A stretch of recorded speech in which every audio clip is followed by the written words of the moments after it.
సమయానికి మొత్తం సర్వే చేసిన కుటుంబాల సంఖ్య గ్రామీణ ప్రాంతాలలో 66,99,602 మరియు నగర ప్రాంతంలో 45,15,532 కాగా మొత్తం సర్వే చేసిన కుటుంబాల సంఖ్య 1,12,15,134 హౌస్ లిస్టింగ్ చేసిన మొత్తం 1,15,71,457 కుటుంబాలకు గాను 1,12,15,134గా ఉంది. ఇది సర్వే కవరేజ్ను 96.9%గా సూచిస్తుంది. ఇతర కారణాల వల్ల సర్వే చేయని కుటుంబాల మొత్తం సంఖ్య 3,56,229. ఎక్కువగా సర్వే చేయని కుటుంబాలు జిహెచ్ఎంసి మరియు ఇతర నగర ప్రాంతాలలో ఉన్నాయి. అదేవిధంగా అధ్యక్ష, రాష్ట్రంలో డేటా ఎంట్రీ 20/11/2024 ప్రారంభమై 25/12/2024 పూర్తి అయింది. డేటా ఎంట్రీ పూర్తి చేయడానికి మొత్తం 36 రోజుల సమయం పట్టింది. 2024 ఫిబ్రవరి 4న మంత్రిమండలి తీసుకున్న నిర్ణయానికి అనుకూలంగా సర్వే అన్ని అంశాల్లో 1 సంవత్సరం లోపు విజయవంతంగా పూర్తి చేయబడింది. అధ్యక్ష, ఫిబ్రవరి 4, 2024 నాడు నిర్ణయం చేసి ఫిబ్రవరి 4, 2025 ఈనాటికి సరిగ్గా సంవత్సరం పూర్తి చేసుకుంటున్న సందర్భంగా ఈ నిర్ణయము నివేదికగా మారి ఈ సభ ముందుకు ఒక ప్రభుత్వ అధికారిక డాక్యుమెంట్గా ఈరోజు సభలో ప్రవేశపెట్టినాం అధ్యక్ష. అదేవిధంగా ఈ క్రింది సర్వే డేటా మరియు ఫలితాలను పూర్తిగా తెలంగాణ నివాసితులు ఎన్యూమరేటర్లుగా స్వచ్ఛందంగా చెప్పిన సమాచారంపై ఆధారపడ్డాయి. ఈ సర్వేలో నమోదైన కుటుంబాల ఆధారంగా రాష్ట్రంలో 3,54,77,554 మందిని సర్వే చేయడం జరిగింది.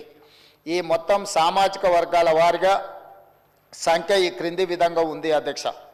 ఎస్సీలో 61,84,319 మంది ఉండగా ఇది మొత్తంలో 17.43% ఉంది. ఎస్టీలో 37,05,929 మంది ఉండగా ఇది మొత్తంలో 10.45% ఉంది అధ్యక్ష. బీసీ ముస్లిం మైనారిటీ మినహా 1,64,09,179 ఉండగా ఇది మొత్తంలో 46.25% ఉంది అధ్యక్ష. ముస్లిం మైనారిటీలో బీసీలు 35,76,588 ఉండగా ఇది మొత్తంలో 10.08% ఉంది అధ్యక్ష. ముస్లిం మైనారిటీలో ఉన్న బీసీలను కలుపుకుంటే మన రాష్ట్రంలో మొత్తం బీసీలు 56.33% ఉంది అధ్యక్ష. రాష్ట్రంలో ఈరోజు ప్రభుత్వం అమలు చేస్తున్న బీసీ రిజర్వేషన్లు ABCDE ఈ అన్ని గ్రూప్లలో 56.33% ఈరోజు బీసీ జనాభా ఉన్నదని చెప్పి నివేదిక మనకు తెలుపుతున్నది అధ్యక్ష. ముస్లిం మైనారిటీలో ఓసీలు 8,80,424 ఉండగా ఇది మొత్తంలో 2.48% ఉంది. ముస్లిం మైనారిటీలో మొత్తం 44,57,012 మంది ఉండగా ఈ మొత్తంలో 12.56% మైనారిటీ జనాభా ఉంది అధ్యక్ష. ఓసీలు 47,21,115 ముస్లిం మైనారిటీలు మినహా ఉండగా ఇది మొత్తంలో 13.31% ఉంది అధ్యక్ష. ఓసీలో ఉన్న ముస్లిం మైనారిటీలను కలుపుకుంటే మొత్తం ఓసీలు 56,01,539 మంది ఉండగా ఇది మొత్తంలో 15.79% ఉంది అధ్యక్ష. ఈ సర్వే ద్వారా సేకరించిన డేటాను షెడ్యూల్డ్ కులాలు, షెడ్యూల్డ్ తెగలు, వెనుకబడిన తరగతులు మరియు రాష్ట్రంలో ఇతర బలహీన వర్గాల సంక్షేమానికి విధానాలను రూపకల్పన చేయడానికి ప్రభుత్వం ఉపయోగిస్తుంది. ఈ చర్య సమానత వృద్ధి పట్ల ప్రభుత్వ నిబద్ధతను మరియు తెలంగాణ ప్రజల భిన్న అవసరాలను తీర్చే పద్ధతిని ప్రతిబింబిస్తుంది. ఇది డేటా ఆధారిత సమగ్రత మరియు పారదర్శకత ప్రాతిపదిక నడిచే పాలనకు నూతన దశ ప్రారంభాన్ని సూచిస్తుంది అధ్యక్ష.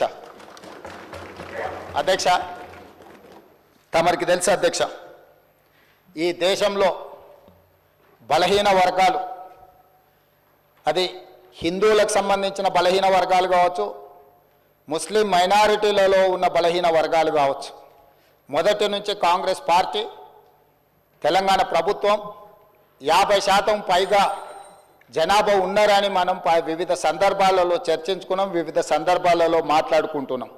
కానీ ఈ లెక్కలకు సహేతుకత కానీ, ఒక పారదర్శకమైన ప్రభుత్వ పాలసీ డాక్యుమెంట్ కానీ, లేకపోతే ప్రభుత్వం ఒక క్రమ పద్ధతిలో సేకరించిన సమాచారం కానీ లేకపోవడం వల్ల ఎవరికి వాళ్ళు ఏదో ఒక నెంబర్తో ఏదో ఒక చర్చల ద్వారా చర్చించుకున్నప్పుడు స్థానిక సంస్థల రిజర్వేషన్ల విషయంలో కావచ్చు, విద్యా ఉద్యోగ రిజర్వేషన్లు కావచ్చు, అమలు చేయాలన్నప్పుడల్లా కూడా న్యాయస్థానాలలో మనకు కొంత ఇబ్బందికరమైన పరిస్థితులు ఉన్నాయి అధ్యక్ష.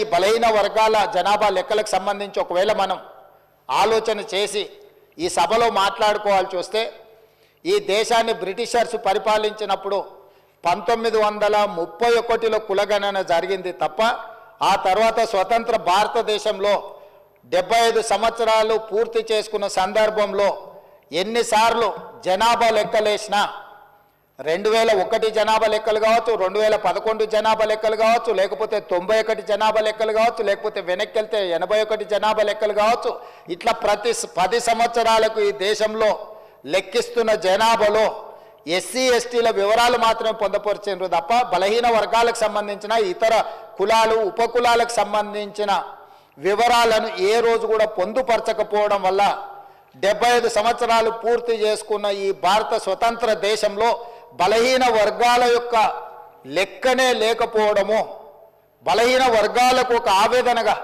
ఒక బాధగా మా హక్కులను కాలరాస్తుండ్రు, అసలు మమ్మల్ని మనుషులుగా కూడా మీరు గుర్తించడం లేదు, సమాజంలో జిత్తినే ఆబాది ఉత్తినే ఇస్సదారి అనే ఒక నినాదాన్ని నాయకుడు రాహుల్ గాంధీ గారు తీసుకోవడంతో వారు ఎన్నికల సందర్భంగా భారత్ జోడో యాత్రలో భాగంగా ఈ దేశ ప్రజలకు ఒక మాట ఇచ్చారు, కేంద్ర ప్రభుత్వాన్ని డిమాండ్ చేసిండ్రు.